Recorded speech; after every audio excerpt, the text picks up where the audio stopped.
Rain swept across the spires of Duskvale City, silver against the amber haze of the twilight lamps. It fell softly at first, then harder, the kind of rain that erased the edges of the world and left only shadows behind. Inside a cramped studio tucked above an apothecary, Elena Hayes painted by the glow of a single lantern. The scent of turpentine mixed with smoke and lavender oil. Her canvas glimmered with damp hues, a half-finished portrait of a woman wreathed in moonlight. Her wrist ached, her stomach growled, but she didn't stop. She painted as if she might vanish if she didn't. When the knock came, it startled her enough to smear her brush across the canvas. She cursed softly and turned. 3 deliberate knocks. No one visited her this late. Not here, in the lower quarters where the rainwater ran red with dust and old magic. She wiped her hands on her apron and opened the door. A man stood there, tall, cloaked, his face half shadowed by the brim of a black hat. Behind him, a carriage waited, drawn by 2 silver-coated horses that shouldn't exist in the city anymore. Elena Hayes. His voice was deep, deliberate, carrying the faintest echo as though 2 voices spoke in unison. She nodded warily. He held out an envelope sealed with black wax stamped by a crescent moon. "You are summoned," he said, "by Lord Damian Blackwood of the Northern Vale. He requests your skill in portraiture." Elena blinked. "Blackwood, I don't take commissions outside the city." "You will for this one," he replied evenly. "All arrangements have been made. If you accept, you will be compensated beyond imagination. If you decline..." His eyes flickered, gold for just an instant. "You will forget this conversation." The envelope felt heavy in her hand, warm to the touch. "And for reasons she couldn't name," she whispered, "I'll come." The man bowed his head once. "Tomorrow. When the 7th bell tolls." Then he was gone, swallowed by the rain. The letter inside smelled faintly of pine and smoke. The parchment shimmered faintly beneath the lantern light. "Miss Hayes, I have seen your work. You paint truth, not illusion. That is why I have chosen you. I require a portrait that reveals not only the face, but the soul beneath it. You will stay at my estate for the duration of your commission. Do not bring others. Do not come after dark. And whatever you see, do not run. Damian Blackwood." Her pulse quickened as she traced the elegant signature. The ink glinted faintly silver under the light, like the reflection of the moon. There was something dangerous in those words. And something she couldn't resist. The journey north took her through forests older than kingdoms. The air grew colder, the trees darker, until at last the carriage rolled through iron gates twisted with runes. The Blackwood estate rose before her like a relic from another world, all black stone and speared towers, with lanterns that burned silver instead of gold. Somewhere deep within the woods, a wolf howled long, low, and mournful. A shiver ran down her spine. The door opened before she could knock. "Welcome, Miss Hayes."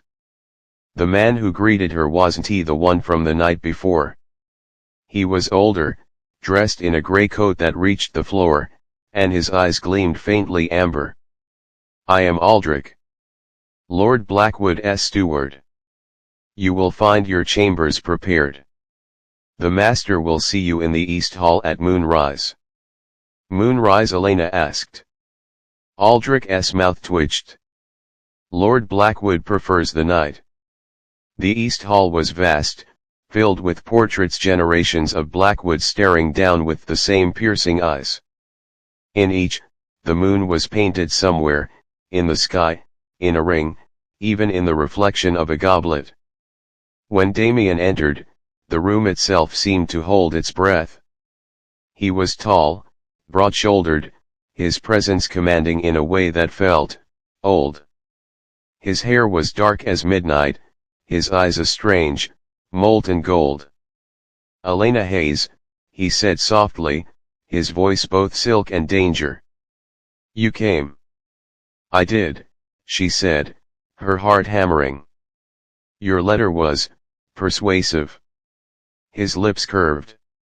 "I tend to get what I want." He stepped closer, the scent of forest and rain clinging to him. "You will paint me here. You'll have the studio and whatever supplies you need. You will begin tomorrow at dusk."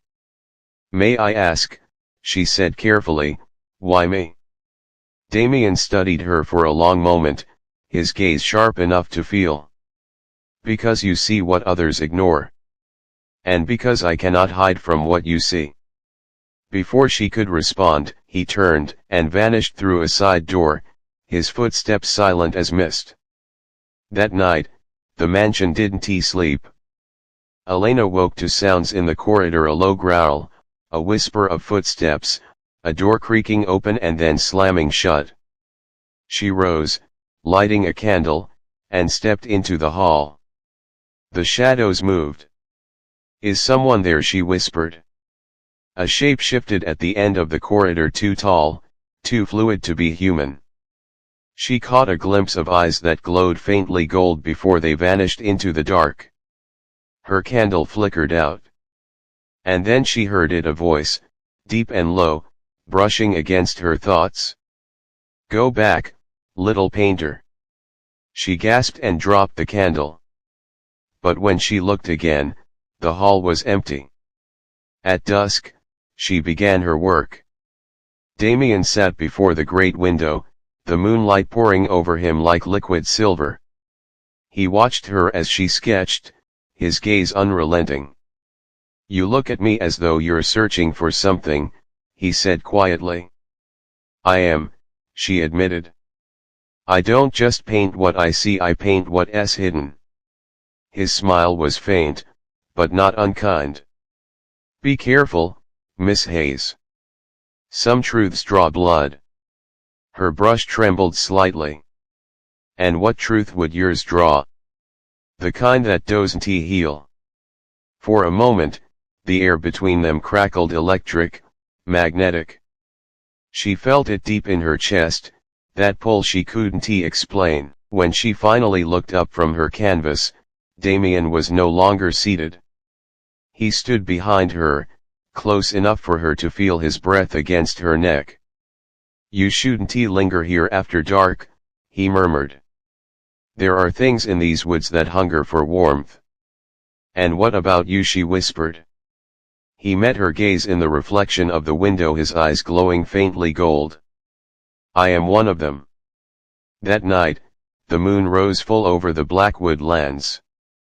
Elena woke to the sound of howling, fierce, desperate, echoing through the stones. She ran to the balcony and gasped. In the courtyard below, a massive wolf with black fur stood in the moonlight. Its eyes were the same molten gold as Damian's. The creature lifted its head and met her gaze. For a heartbeat, everything else vanished, the cold, the fear, even the night itself. Then it turned and disappeared into the forest, leaving only silence behind.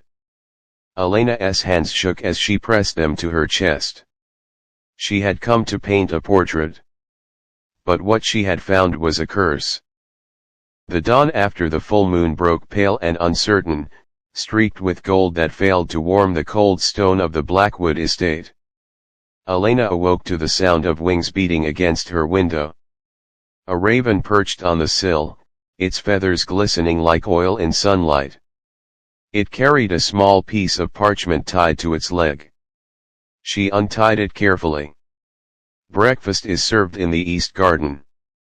Come when you wake." The simplicity of the note sent a strange warmth through her.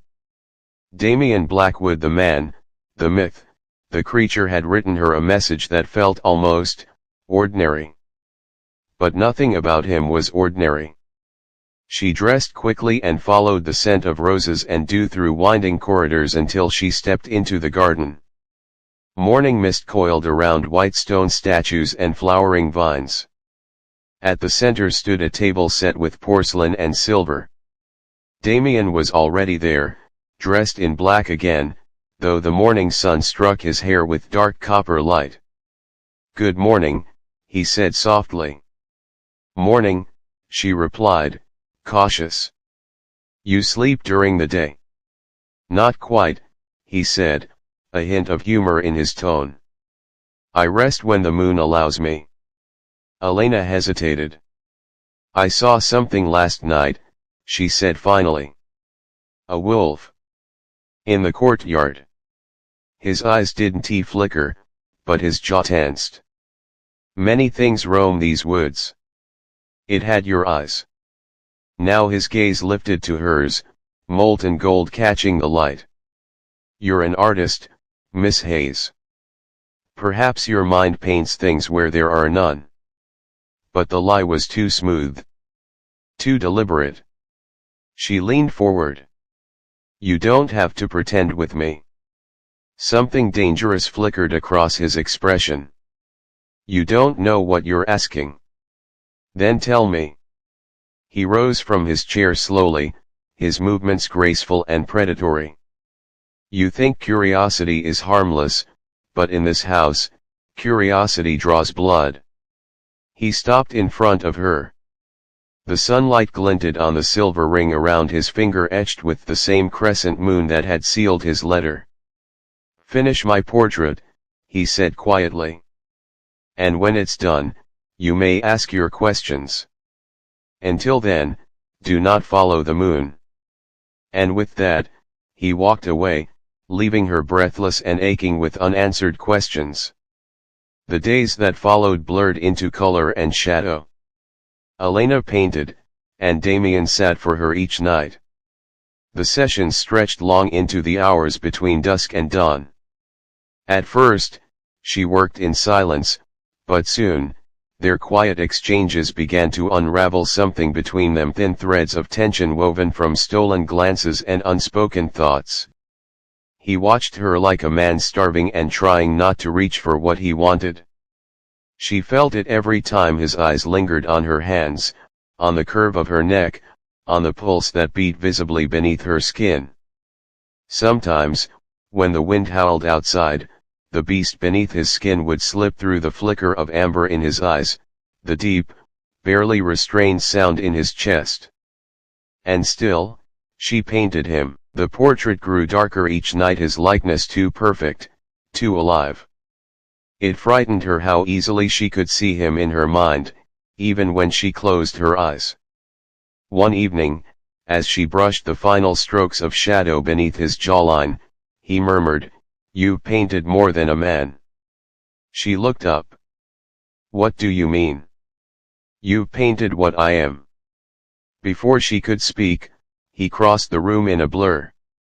The air shifted, charged with something wild.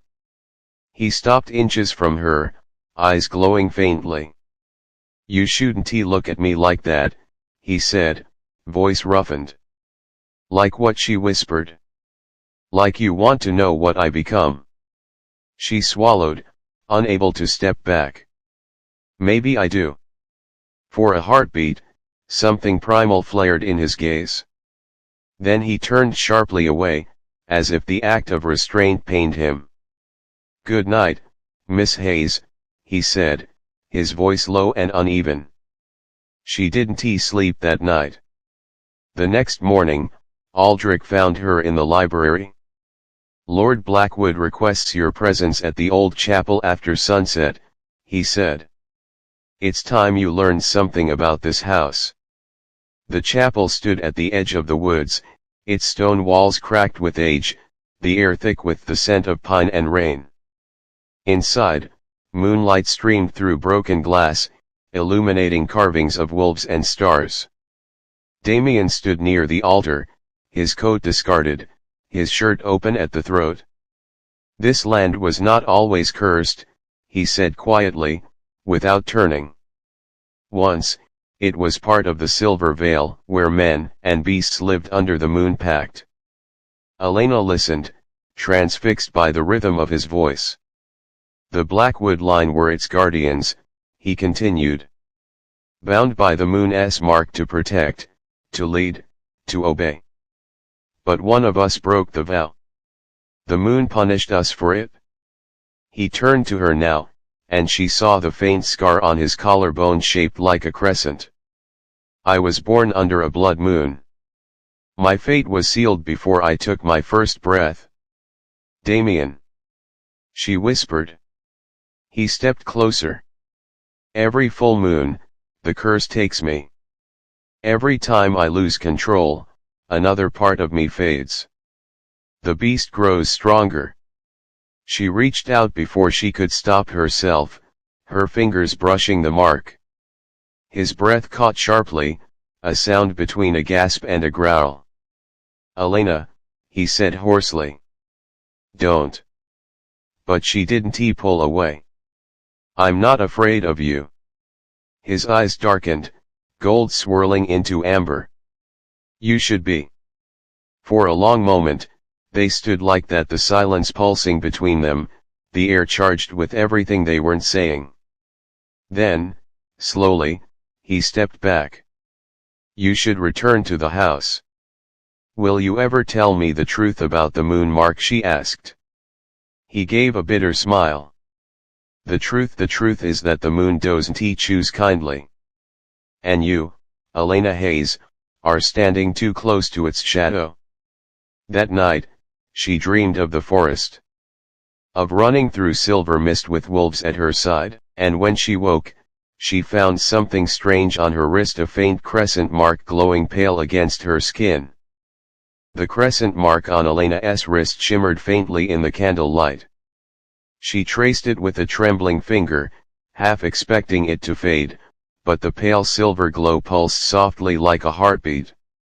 It hadn't been there the night before. She dreamed of running through a silver forest, and now she woke branded by the same light that haunted Damian's bloodline. In the mirror, her reflection seemed different. The shadows under her eyes were darker, her irises flecked with gold. She looked like someone standing on the edge of something vast and dangerous. The Blackwood estate was quieter than usual that morning. Even the servants spoke in hushed tones, glancing toward the windows that faced the forest. Elena found Aldrich near the great hall, reading an old tome bound in wolf skin. What is happening? She asked. He didn't look up. The blood moon rises tomorrow night. And that means. His eyes, gleaming faintly amber, finally met hers. It means the master will no longer be able to resist what he is. Her chest tightened. And the mark, she held out her wrist. Aldrich's expression darkened. It shouldn't have chosen you. It chose me. The moon mark binds two fates, he said gravely. It is the mark of a shared soul, a bond once sacred among our kind. If you bear it, you are part of his curse now. Her pulse quickened. Can it be undone? Aldrich closed the book. If the bond completes, no. You will either save him, or fall with him. When evening came, she found Damian on the balcony overlooking the forest. The air was cold, the sky bruised with the coming storm. He stood bare-armed, the moonlight glancing off the scar on his collarbone. When she stepped closer, he turned and froze. His gaze fell to her wrist. Elena, he breathed, what have you done? I didn't do anything, she said, voice trembling. It appeared after the dream, after the chapel. He closed the distance between them in 2 strides, his hand catching her wrist gently but firmly. The mark flared brighter at his touch. Pain shot through her arm, sharp but not unbearable, like lightning threading through her veins. Stop! She gasped. Damian let go, his jaw tight. The bond has begun. Then tell me what it means. He hesitated, and for the first time, she saw something raw in his eyes. Fear. When the moon mark chooses, he said quietly, it ties the beast and the soul to another. We become one heartbeat. One hunger. One fate. Elena's throat went dry. So I'm bound to you. His voice dropped to a whisper. Bound by the moon itself.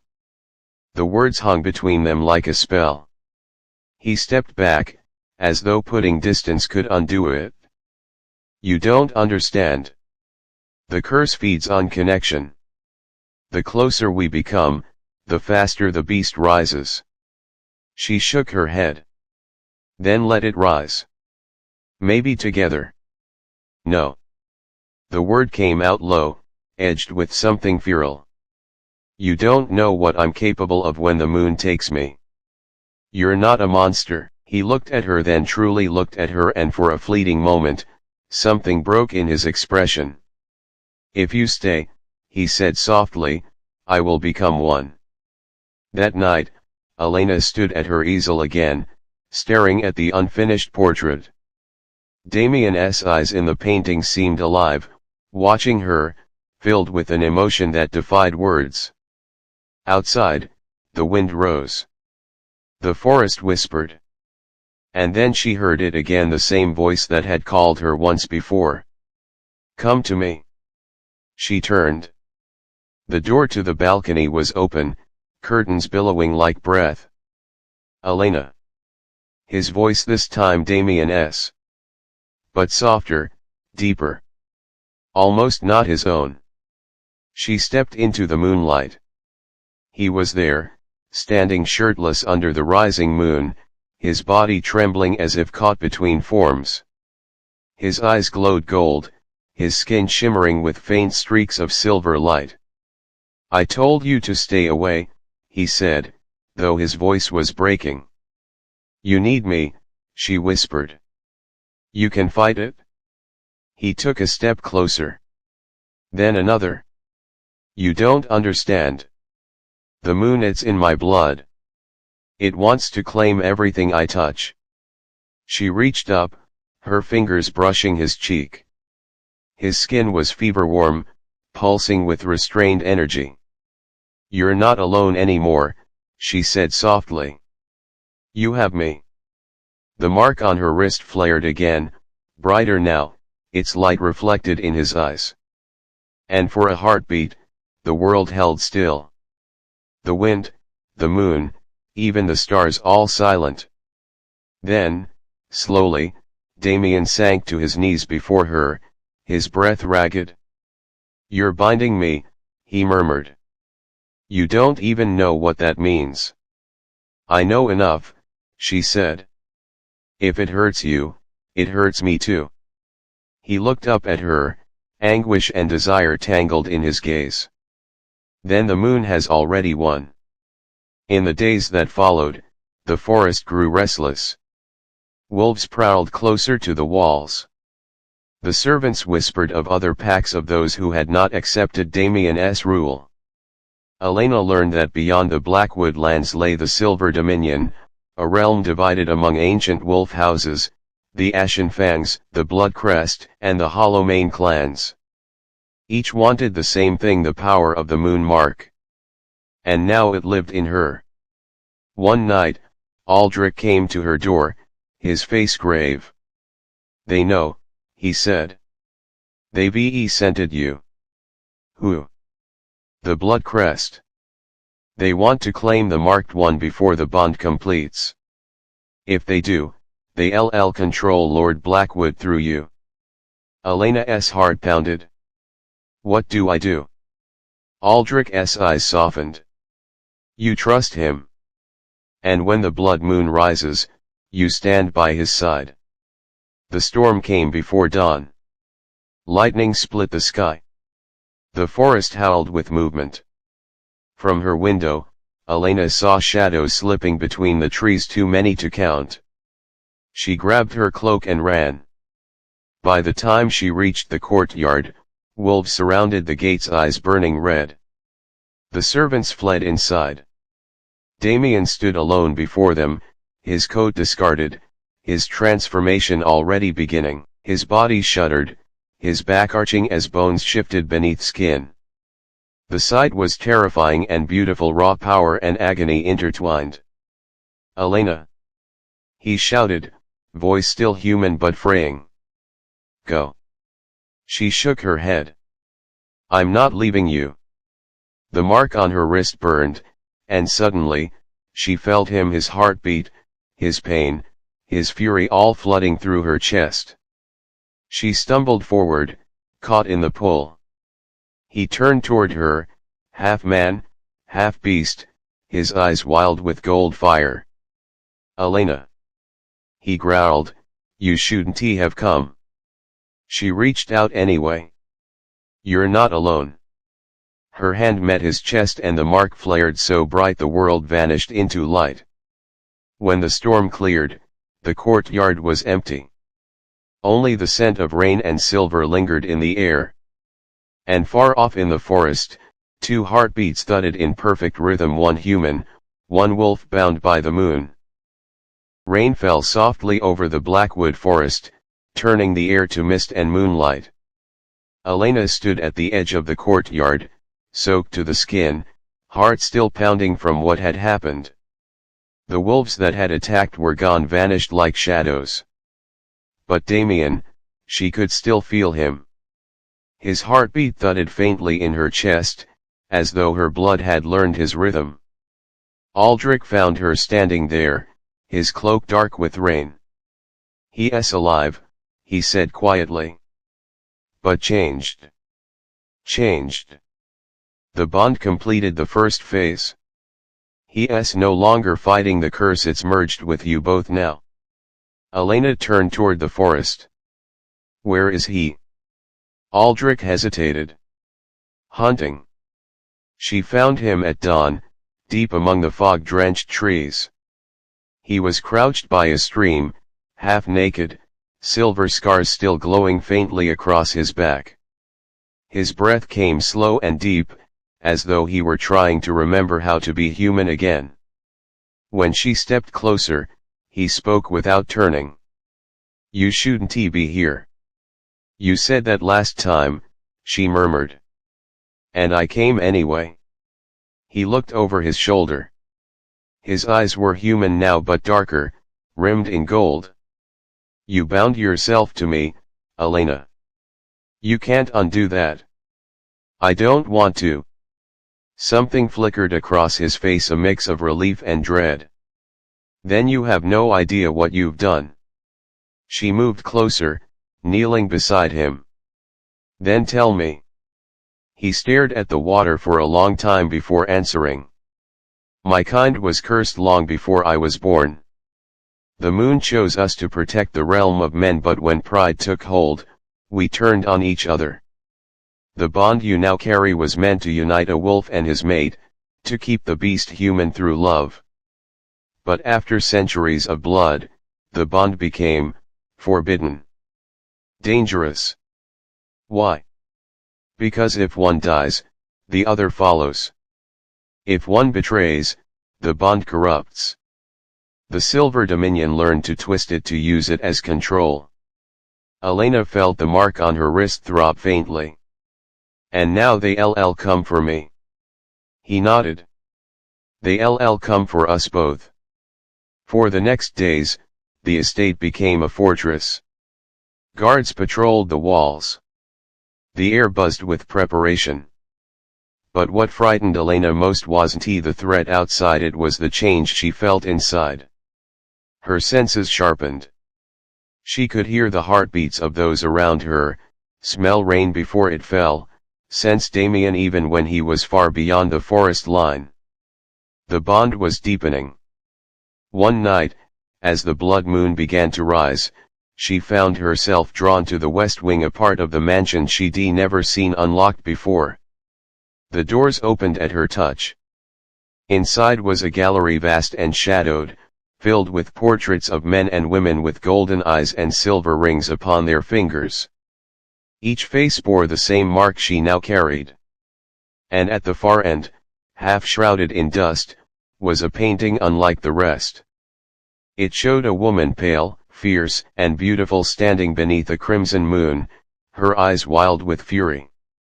At her feet knelt a man with Damian's face. The inscription beneath it read, Elena Blackwood, the first moonbound who turned love into ruin. Elena stepped closer, chills crawling down her spine. She was his ancestor, said a voice behind her. Damian stood in the doorway, his expression unreadable. Lyra's love cursed this family. What happened to her? She betrayed her bondmate, chose power over love. The moon punished her. Since then, every heir of the Blackwood line is born cursed, bound to loneliness, haunted by those who covet the bond's strength. Elena looked back at the painting. And now that curse has found me. He nodded. Because I was foolish enough to let you in. She turned to him. You didn't let me in, Damian. The moon did. That night, the Silver Dominion came.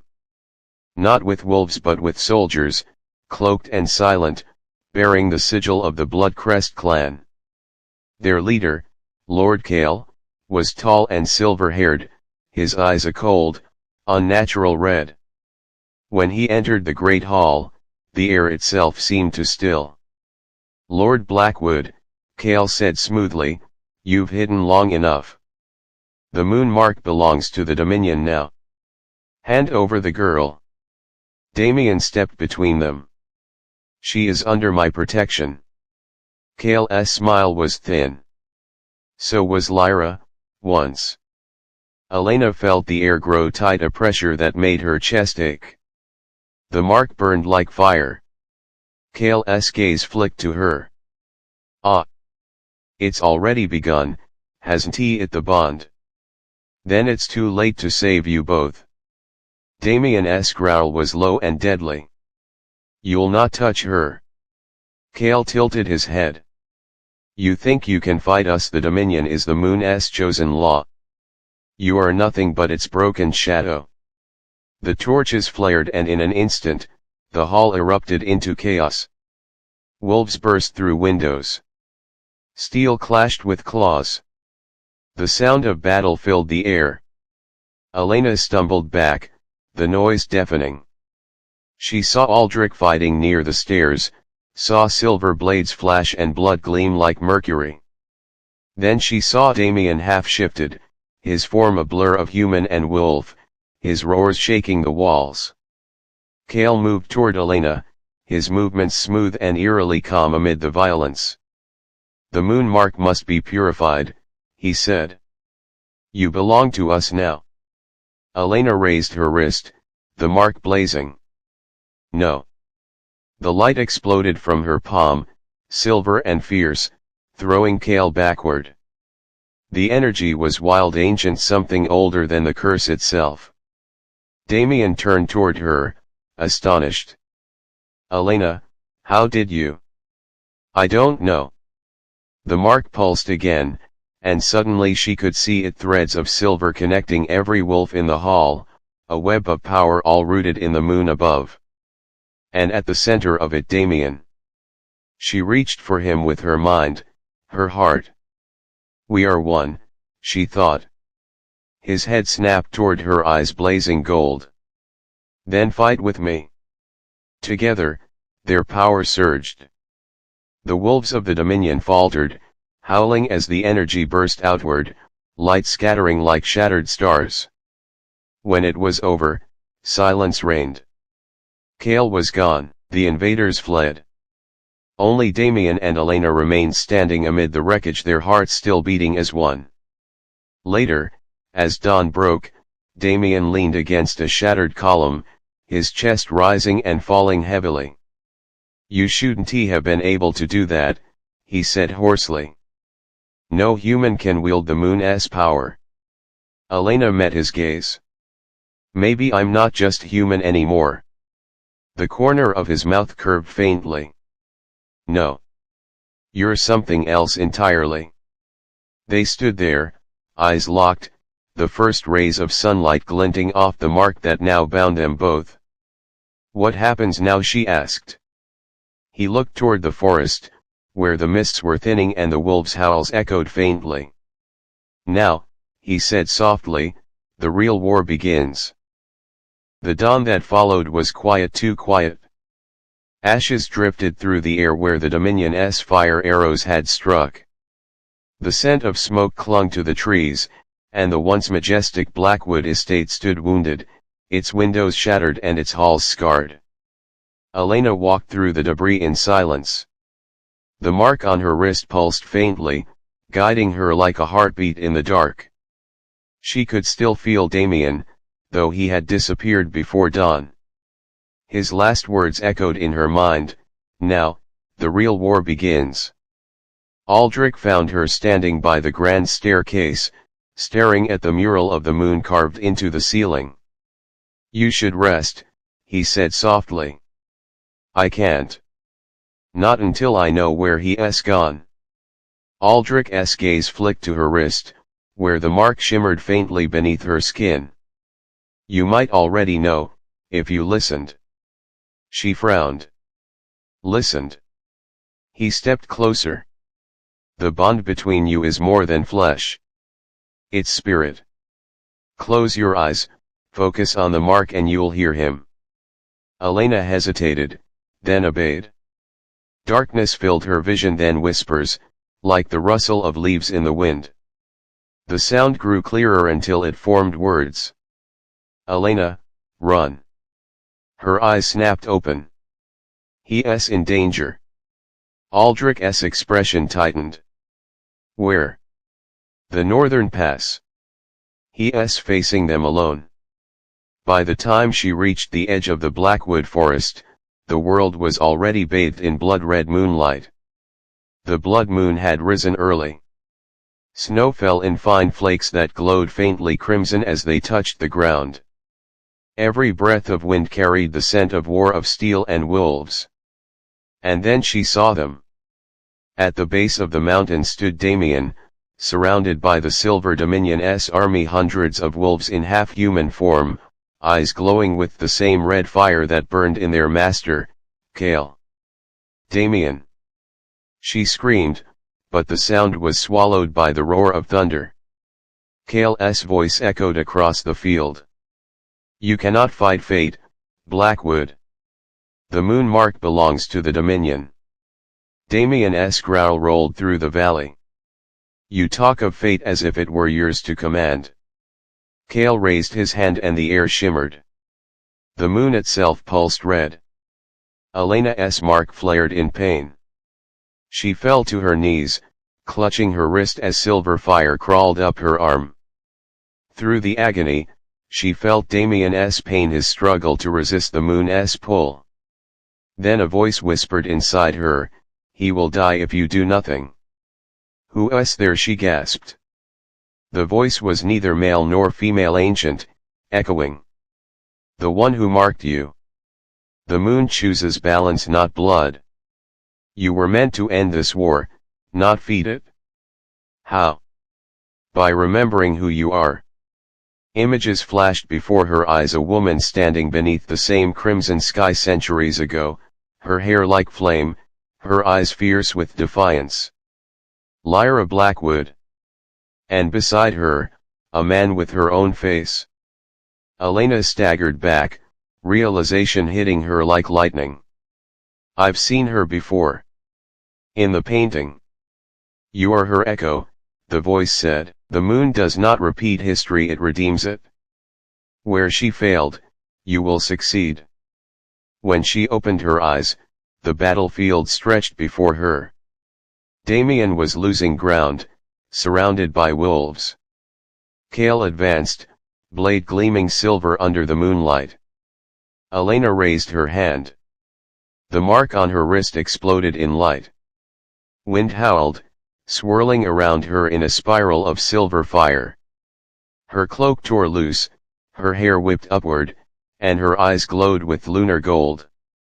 Every wolf on the field stopped, heads turning toward her. Kale snarled. What are you? The moon's correction, she whispered. Power surged through her veins, and the ground trembled. She stepped forward, the air rippling with silver energy. Damian looked at her, stunned. Elena. She reached him in an instant, the light surrounding them both. We do this together. He took her hand. The marks on their wrists merged one glowing, intertwined symbol. The moon above them turned from red to silver. The wolves of the Dominion howled, staggering as if struck. Kale shouted, his blade breaking apart in his hand. You can't stop it? He screamed. The moon demands blood. No, Elena said, her voice like thunder. It demands balance. The light burst outward pure, blinding, cleansing. When it faded, Kale and his army were gone. Only silence remained, and the faint shimmer of moonlight over the snow. Damian knelt beside her, pulling her close. You could have been killed. So could you, she murmured. But I wasn't going to lose you. His hand cupped her face, his touch trembling. You don't understand what you've done. You've changed everything. I've set us free, she said softly. He leaned closer, their foreheads touching. No, Elena. You've changed me. They stood there as the moonlight poured over them, the mark between them glowing softly no longer a curse, but a promise. Days later, peace returned to the Blackwood lands. The wolves withdrew to the mountains. The Dominion fractured, their power broken. But even in peace, a shadow lingered, a sense that the moon was not done with them yet. One evening, as they walked along the edge of the forest, Elena turned to Damian. The moon said I was meant to end this war. But what happens now? He smiled faintly. Now, we learn to live again. She looked down at the mark that bound them, no longer burning, but pulsing gently with life. Do you think it will ever fade? She asked. He shook his head. No. And I hope it never does. That night, under the calm silver sky, Elena stood on the balcony where it all began. The wind whispered through the trees, and she could almost hear the moon's voice again, soft, distant, content. She smiled, touching the mark on her wrist. It was no longer a chain.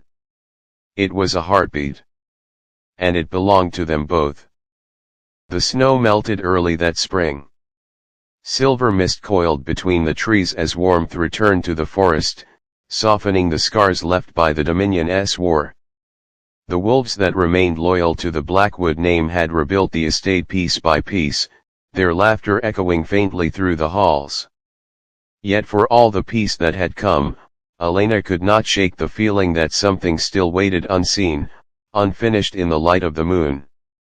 Each night, the mark on her wrist glimmered faintly, like a heartbeat in sleep. And sometimes, when she dreamed, she saw a second moon rising beside the first, black as shadow, yet bright as fire. Damian stood on the balcony overlooking the valley, his expression distant. The balance holds, Aldrich said behind him. But it feels fragile. Damian nodded. The moon's silence is not peace. It's waiting. For what? He turned toward the horizon where the sun met the silver peaks. For the eclipse. Aldrich's breath caught. You think it's real? I know it is, Damian said quietly. And when it comes, the bond will be tested one last time.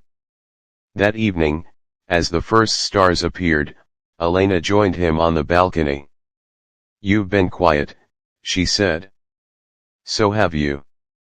She smiled faintly. Maybe I'm afraid that if I speak, the peace will disappear. He looked at her then, his eyes soft with something deeper than desire, devotion, awe, gratitude. You gave me this peace. Whatever happens next, I want you to remember that. What will happen next? She asked. He hesitated. The moon will align with its shadow in 3 nights. When it does, the bond will either settle, or shatter. Shatter. If our hearts aren't true, he said softly, the curse returns stronger than before. She reached for his hand. Then we make sure it doesn't. The days passed quickly. The air grew strange thick with energy, the scent of storms and moonlight mingling in the wind. On the night of the eclipse, the sky turned crimson again, though this time it was not war that followed, it was silence. Every wolf in the valley lifted its head toward the heavens. The moon began to darken. Elena and Damian stood at the center of the great courtyard, surrounded by ancient torches. "Whatever happens," he murmured, "don't let go." She nodded, her pulse racing.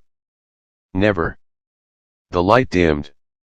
The world seemed to hold its breath. Then a voice echoed through the air. Deep. Ancient. Unforgiving. Love once cursed now stands at the edge of shadow. Will it falter, or rise? Elena gasped as the mark on her wrist flared. Silver fire raced across her skin, twining up her arm toward her heart. Damian's mark did the same. The flames met between them and the world shattered into light. Suddenly she was no longer standing in the courtyard. She was in the forest, but not the same forest.